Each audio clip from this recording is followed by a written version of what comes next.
धामणगाव तालुक्यातील चिंचोली आष्टाघाट परिसरात रॉयल्टीच्या आडून मोठ्या प्रमाणात अवैध वाळू उपसा सुरू असल्याचा गंभीर आरोप स्थानिक ग्रामस्थांकडून करण्यात येत आहे। या प्रकाराला धामणगाव तहसीलदार तसेच मगरूळ पोलीस स्टेशन यांचे मौन समर्थन असल्याचा संशयही व्यक्त केला जातोय।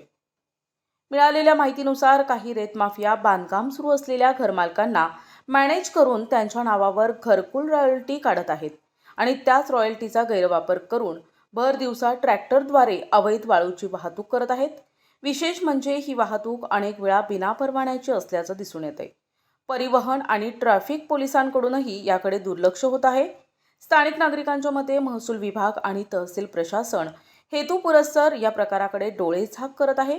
याबाबत ग्रामस्थांनी जिल्हाधिकारी आशिष येरेकर यांना निवेदन दिले असले तरी अद्याप कोणतीही ठोस कारवाई झालेली नाही।